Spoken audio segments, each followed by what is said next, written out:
Good morning. It is Friday, the 23rd of August, and this is The Drill.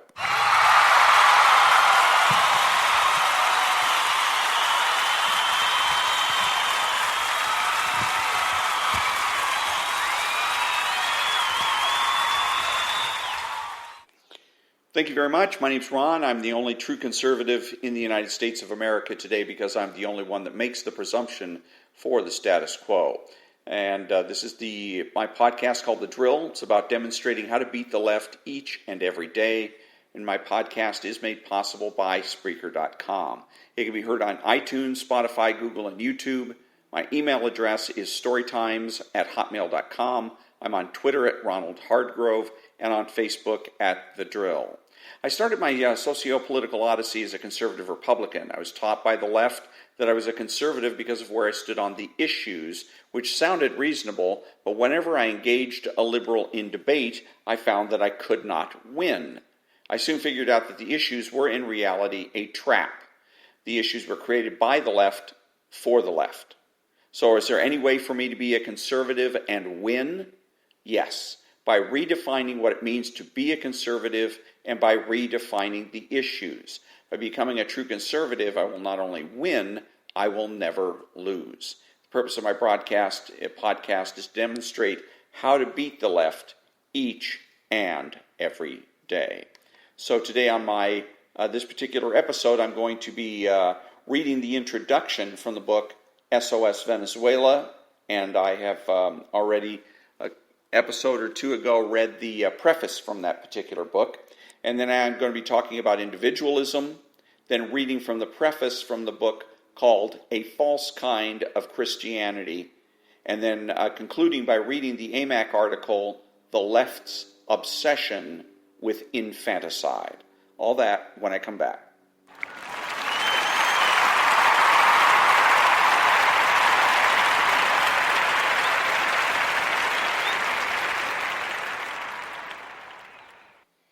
Thank you very much. Welcome back. And the other day I was reading the preface to SOS Venezuela, and the author was a Venezuelan who he wrote a book to describe how Venezuela got to the place that it is today, from being an economic powerhouse to an economic basket case. And today I'm going to read the introduction to the same book. Venezuela is coursing through one of the most complicated periods of its history. The nation's survival is threatened by a lack of food, medicine, and basic items, violence, and, above all, the limitless greed for power, which has transformed a traditionally democratic society into the victim of a regime that acts outside the boundaries of constitutional order and has been sanctioned on an international level for crimes including administrative incompetence, corruption, human rights violations, ties with terrorism, and drug trafficking. The panorama couldn't be more disheartening. The illusion of well-being that Chavez created in Venezuelans end up collapsing into a resounding failure. The purpose of this book is to explain, briefly and schematically, to the reader curious to know what is going on in Venezuela, a sequence of events that is difficult even for us Venezuelans to understand. And we are the ones suffering from them. At times, we are even forced to ask ourselves how we reached such a conflicting moment in our history. This book also aims to act as a warning based on our arduous experiences of the effects that demagogic populism has on the people, of how much leaps of faith prove to be unpredictable in politics, and of how counterproductive is the foolish belief that projects for change may be built based on the premise that, quote, we've already hit rock bottom and it can't get any worse, unquote. Venezuela is proof that a country with magnificent potential may encounter no restraints in its downfall. The anti-politics message that decimated Venezuela has caught attention all over the world, even in the developed countries with an extensive institutional tradition, because it exemplifies reality, and we are living in a time of simplification, of 140-character theories, of virtual networks that offer substitute reality. There's a need to rekindle certain principles and values which form the basis of our lives, and politics is one of these. To this effect, we wish to situate the idea of politics as a noble task, a civil duty, a commitment to love and solidarity for the fellow human being. Power is not an end in its own right. Its purpose is to serve human beings and their happiness. In these pages, we will explore a brief summary of Venezuela's history, thereby allowing the readers to place themselves in the remote origin of the evils that haunt Venezuela today. We will also recap the birth of Chavism at the hand of its founder, Hugo Chavez, who set the stage for the confiscation of freedoms, which has led us to the crisis in which the Venezuelan democracy currently finds itself suffering. Without that soft dictatorship, the subsequent hard dictatorship would not have been possible. This book is also a cry for help, not only a cry for food and medical supplies. We need help to attain freedom. One of the standing themes since the founding of the United Nations is how to ensure that the people mutually support one another in the defense of democratic values, as well as to ensure that international law takes precedence over the law of the strongest or most heavily armed. Otherwise, we would be repeating on a global scale what goes on within authoritarian regimes. Part of this support is to create global awareness for civil solidarity so that international bodies don't end up reacting too late in the face of political tragedies that almost always end with a great number of innocent people losing their lives in exchange for a more just, accepting, and democratic existence for the rest. The author of these pages, which have turned out way too serious, is a humorist by profession in Venezuela. Over the past 18 years, I've tried to give warning by means of my humor regarding the grave threat being woven against freedom and democracy. Oftentimes, it is up to humor to say things that others cannot or will not dare to say. It is not a humor book, however, but rather a reflexive attempt to synthesize a set of historical and political circumstances that drove my country into the terrible situation which torments it today. As Venezuelans, we will escape from this crisis. Aside from the hardships we relate to, you, my dear readers, we would be delighted for you to fall in love with our land, to fall in love with its light, its landscapes, its beaches, and its rivers. But above all, to fall in love with its magnificent people who undoubtedly deserve a much better fate than they have been handed. So that was the introduction of the book SOS Venezuela, about a book about how it is that Venezuela got to the place that it is. And the author's theory is that it is because of the subversion of democracy, that the people in power used democracy against itself. So when I come back, I'm going to be discussing a little bit about individualism.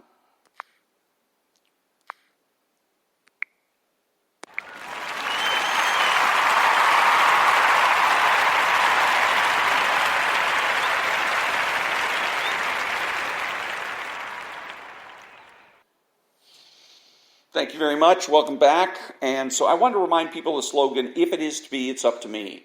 Being a conservative means being individualistic. Individualism is best expressed culturally. And since culture shapes politics, conservatives should not look to Congress or the White House to defeat socialism.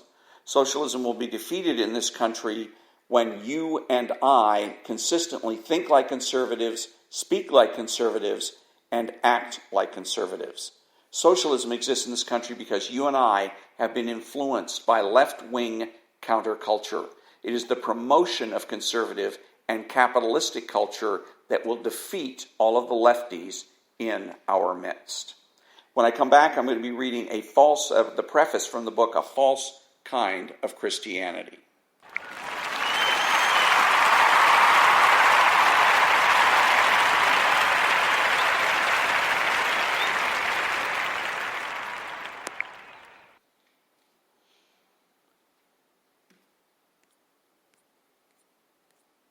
Thank you very much. Welcome back. And this is the preface from a book called A False Kind of Christianity. I have found that very often when you're dealing with churches, we all kind of have a blind spot in certain places, and one of them is churches. We assume that people that go to church are actually going to church. We assume that the people that run the churches are actually clergy people and whatnot.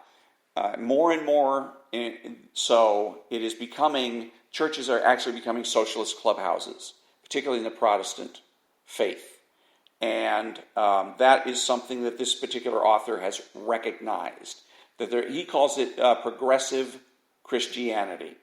And he is sounding the alarm and saying that it is something that conservatives must confront and fight. So this is the preface to his book called A False Kind of Christianity. Excuse me.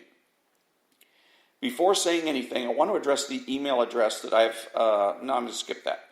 This work will be a scathing attack on progressive Christianity. I'm not one to mince words. I, from the very outset, want to make it clear that this movement is destructive rather than progressive, that it goes far beyond the boundaries of orthodoxy as well, thus making it anything but truly Christian. I know many, even those within the conservative evangelicalism, will find the tone of this work very off-putting. But I ask the reader to put aside the PC glasses for the time being and look with me into what the Bible truly has to say about false teaching and the teachers who peddle aberrant doctrines. We will see that, if anything, I'm probably being too mild, and certainly the vast majority of the church is far too mild when it comes to heresy. We will see that from the beginning to end, the Bible is replete with passages addressing the severity with which we are to reproach false prophets and false teachers, and that it is the responsibility of the church as a whole, but especially of her leaders, to expose, refute, and deal with these false prophets and false teachers. It is in that spirit that I write this work. I do not hate those mired in the PC movement. I sincerely do not. I love them enough to tell them the truth. I know that they, and many others, will say that what I just said is so cliche, and no one buys that kind of talk anymore. But it is not cliche. It may be out of style, but it is still the truth and worth saying, despite its simplicity and possible overuse. I have no problem hanging out with those who espouse false doctrine, even though I often get the very strong feeling that this sentiment is not reciprocated, especially by progressive Christianity defenders. I love progressive Christianity adherents as people and genuinely feel horrible about the future that awaits them if they do not repent. I hate progressive Christianity. I do not hate it in any way, shape, or form. I do not hate in any way, shape, or form progressive Christians. Next, I want to make it clear that this work is not intended as a scholarly treatise against progressive Christianity. While such a project would certainly be worthwhile, it is not what I feel called to write at this time. The target audience of this work is the laity within conservative evangelicalism, as well as non-scholarly ministry leaders, including pastors within conservative evangelicalism, who do not feel called to engage in a great deal of abstract, extremely in-depth theology, but understand the need to be abreast of the key aspects of our faith. It is my hope that many others will read this work as well, but my target audience is the one just specified. It should also be borne in mind that because of this fact, the prose of this work will have a far more casual and colloquial feel than many might expect. The work will be substantive at every point, but again, it will not be technical. On this note, I would ask the reader to be especially aware of the way in which I use the word we. I will be using it very casually throughout to mean me and the readers, or me and all Christian evangelical thinkers, etc., depending on the context. I will not be using it in the formal academic sense, and certainly never in the sense of the royal we. Yuck. As far as what constitutes a theology of conservative evangelicalism, I will be working under the framework that all groups that adhere to classical Protestant theology fall under the umbrella of Christian evangelicalism, and this would include, and he lists a whole bunch, starts with conservative Lutherans and, and ends up with Orthodox charismatics. So, and I believe that many Roman Catholic, Eastern Orthodox, Seventh-day Adventist, Christian fundamentalist, Christian restorationist, and I am referring only to the Stone Campbell movement, not the many other groups that are often somewhat erroneously included under this title, and Christian brethren, individuals, and churches who do not fully understand or hold to all that their group teaches, can also be considered part of Christian evangelicalism, but I do not believe these groups as groups are part of Christian evangelicalism. I also believe that there are few, although I would say very few, people in religions other than the ones just mentioned that are indeed saved, but are so woefully confused and misinformed that they remain for a time in religions that are terribly removed from the true biblical Christianity.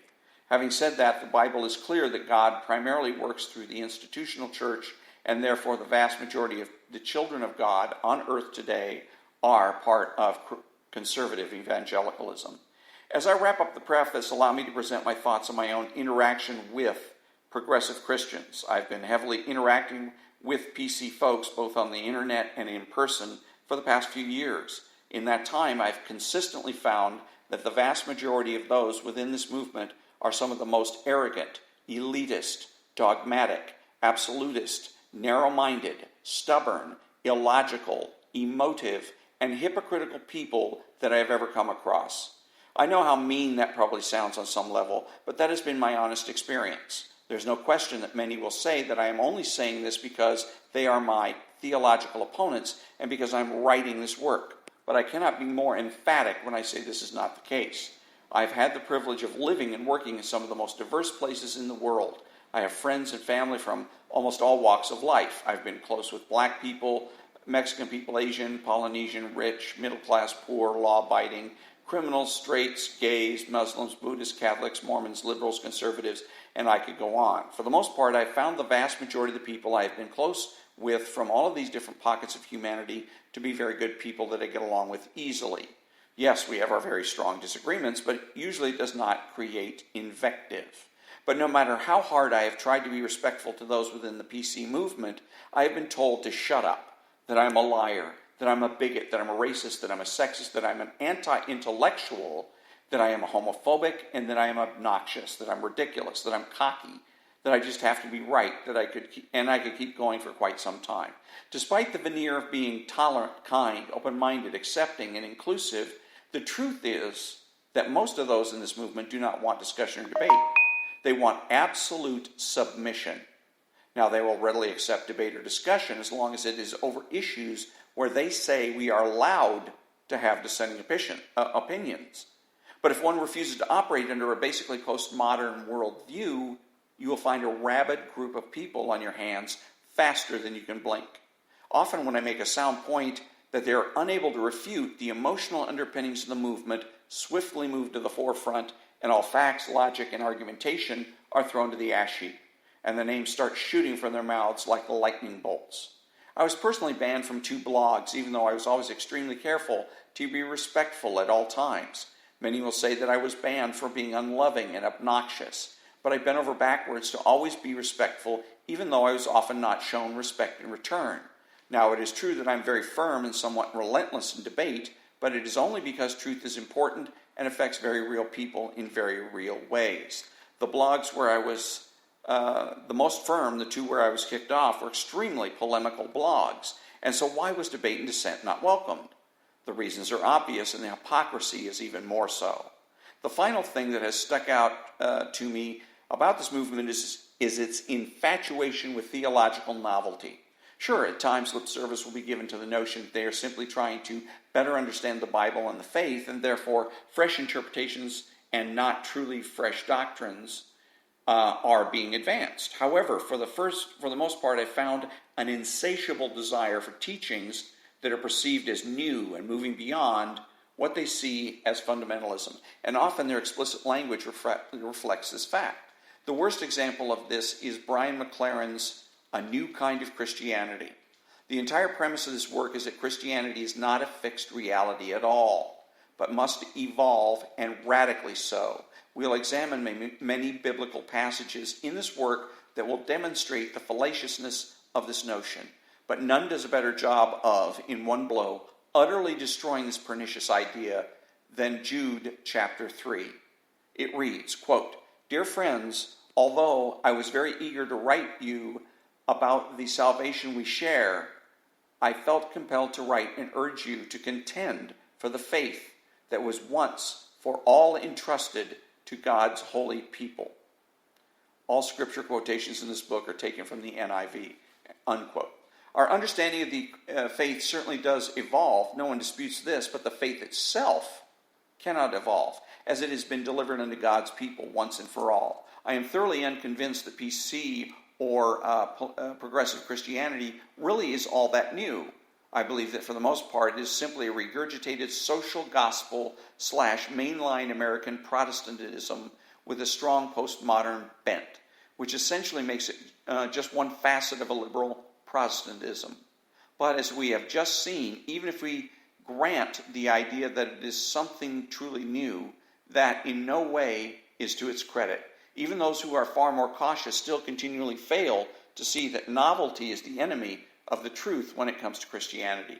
There are times when we may seem to be novel in the sense of teaching something that has not been taught or fully explored by the church before. But even in these cases, we're not being novel in the full sense of that word. This is because all Christian theology must pass the test of showing that what is being promulgated is what was taught, even if only in germ form, by the authors of Scripture. In the case of essential doctrines, in an absolute sense, and in the case of non-essential doctrines, in an extremely strong, albeit non-absolute sense. If it cannot be proven that one's doctrine is not truly novel, because it flows from the Bible in the case of essentials, or that it is very possible in the case of non-essentials, then this doctrine must be thrown out with all our might. Hence, even when we have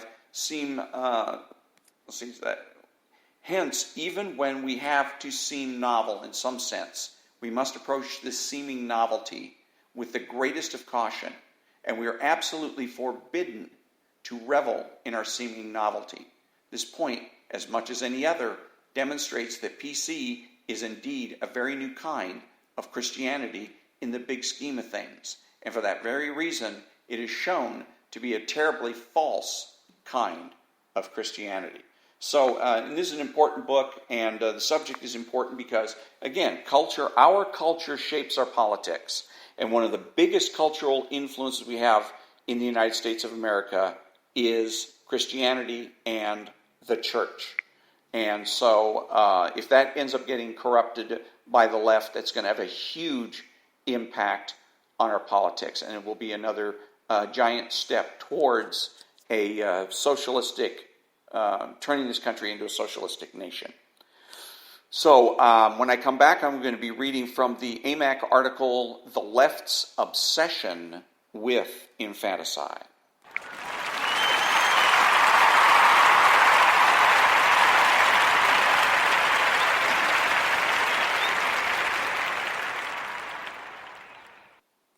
Thank you. Welcome back.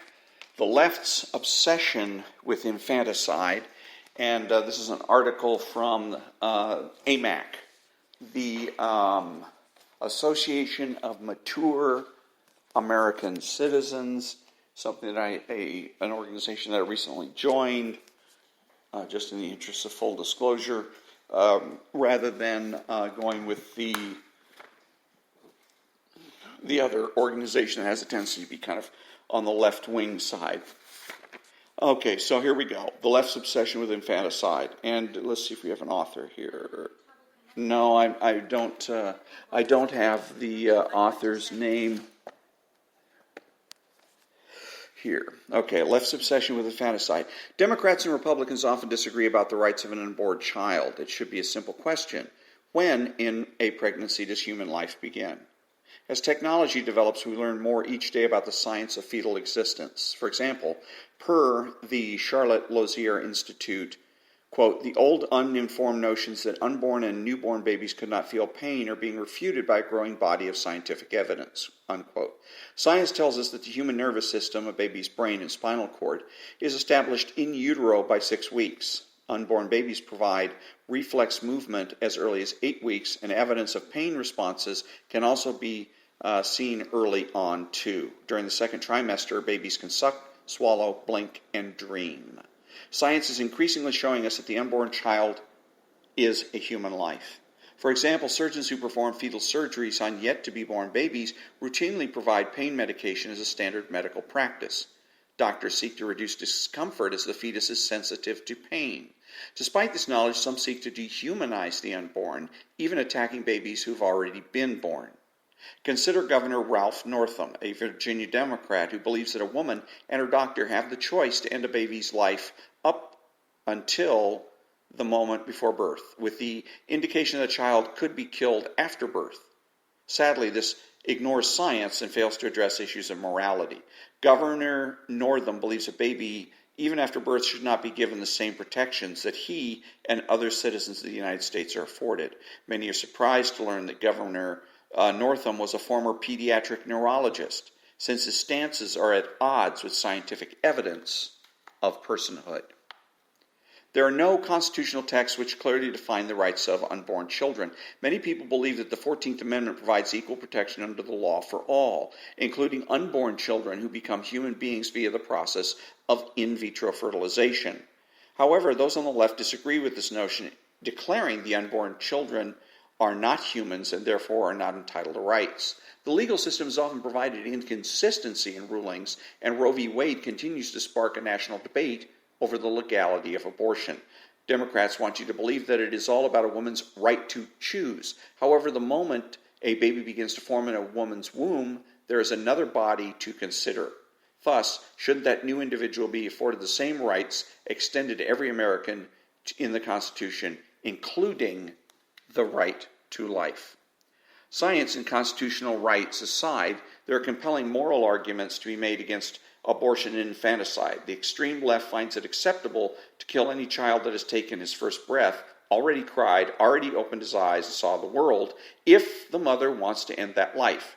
They claim it is her choice, even after birth, labeling this women's rights. To prevent people from pointing fingers at them for cruelty, they dehumanize life. Some states, many emboldened by ethical beliefs, began passing bills to protect life. States like Missouri, Louisiana, Georgia, and Alabama have decided enough is enough. Each of these states has passed some form of heartbeat bill, making abortion illegal after a baby's heartbeat is detected. This can be as early as 6 weeks into the pregnancy. Most of these states have exceptions for rape, incest, or to save the life of the mother, although there are almost no occasions when a baby's life would need to be taken in order to save the mother. Many believe that Roe v. Wade is outdated and is based on outdated medicine. The Supreme Court's decision determined that once a child is viable, the state is permitted to regulate or prohibit abortion, allowing for exceptions when the mother's health is at risk. Since the Supreme Court's Roe v. Wade decision 73, incredible advances have been made in medical technology. Despite this, states and interest groups remain at odds over the law. Kristen Gillibrand, U.S. Senator for New York and Democratic presidential contender for 2020, champions, quote, women's issues, unquote. She has called for codifying Roe and for repealing the Hyde Amendment, which protects taxpayers from being forced to pay for abortions. Quote, we have a tenet in our Constitution. It's called separation of church and state, and I do not believe that is a valid argument, unquote. She once said, quote, no, there are two main glitches with her statement. First, religious beliefs are valid. Second, the separation of church and state is not in our Constitution, but freedom of religion is. The 2020 election is about more than politics and policy. America faces a moral question about the importance of human life. We live in a day where we show compassion to immigrants, to the homeless, to drug addicts, and to criminals. Thus, it is difficult to fathom why, as a nation, we wouldn't extend that same compassion toward innocent babies, born and unborn. Though abortion and infanticide activists have a hard time deciding on, quote, when life begins, unquote, we can turn to science to learn that life begins at conception. But they don't like that answer, purposely ignore the proof, and will try to convince the public otherwise. Folks, wake up. The truth is that the Democratic Party is calling for abortion and infanticide and wants you to pay for it, whether you agree with it or not. Democrats are stepping all over the Constitution, and finally some states are fighting back. Good for them. It's certainly within their rights and duties to do so. Our founding fathers would turn over in their graves if they saw what is happening to our country. Now more than ever, we must defend the unborn and the newly born from extreme left who are trying to take away their right to life. And it's now I found the author, Ben Ferguson, who's an author, TV political commentator, and host of the daily Ben Ferguson Show and podcast. So, folks, wake up. The truth is that the Democratic Party is calling for abortion. And then later he says Democrats are stepping all over the Constitution. Shouldn't it be Democrats? The fact of the matter is the Democrat Party decided they wanted to change the name to the Democratic Party. And they can't do that. Okay? They can't do that because Democratic is not a noun. It's an adjective. Okay? The Democrats are trying to do things, basically defy reality. And because if they can get away with defying reality, then everything else is going to be easy. The one thing with the problem with the whole abortion debate in this particular article is that it misses the point. Everything here is about the mother versus the baby. And they forget there's another part to the equation, and that's the man. That's the real issue here. Say the women's rights, well, BS. It was a man and a woman that created this child. Okay? So it is not just about what the woman wants. You notice when they say, well, that abortion should be, well, Roe v. Wade right now says that it's between a woman and her doctor, not the mother, the father, and their doctor, but only the woman. And the idea here is to empower women. Take power away from men, give it to women. It doesn't work, but that's the whole idea. And that the men have to be brought back into the equation here. Men have a right to have a vote or a say in what goes on, in whether or not the woman takes the child to term. Okay, men have that right. Women want to say, well, it's our bodies. Well, then why don't you take your body and not have sex in the first place? That's the point in which you have most control over your body, is when or whether you decide to have sex, particularly promiscuous sex. Don't do it, or use birth control, etc. So, but the best method of birth control is what? Abstinence. And so women, yes, have control over their body, so the best thing for a woman to do is say no. And again, it goes all the way back to the idea that the abortion and birth control are dog whistles, what the left likes to refer to as dog whistles, and that they're not really, when the left is speaking about abortion and birth control, women's, quote, health issues, they're not talking to women. They're talking to men. Okay, because it is particularly promiscuous men, 18 to 25-year-olds that are out sowing their wild oats every weekend. They like the idea of abortion. Those are the champions of abortion. It's not women, because women are the ones that have to deal with the consequences of abortion, not only physically and biologically, but psychologically as well. Whereas the men, the promiscuous men, just throw some money at the problem and go off and sling their seed somewhere else. So, same thing with birth control. Women taking the pill takes the men off the hook. They don't have to wear a condom. So much the better for the guys. So, but like I said, without bringing men back into the equation, this whole argument about the life of the mother versus the life of the child, etc., is moot. You got to bring the men into the equation. It took a man to create the child, and the man has to be consulted when it comes time to making decisions about the pregnancy as well as the rearing of the child. So, and I'll be back in a minute.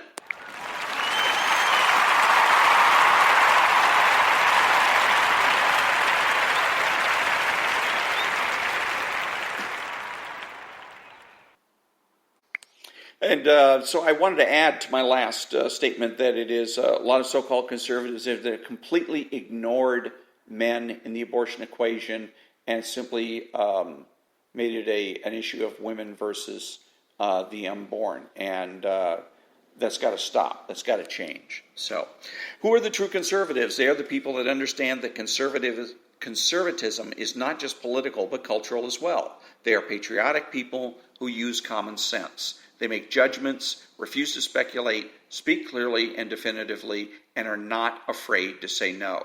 They are open-minded, asking why, rather than why not. They are consistent, credible, and influential, not ashamed of their existence, unafraid to learn or correct their mistakes. They are normal Americans. And that brings me to the conclusion of another episode of The Drill. And until next time, thank you very much for listening, and have a great day.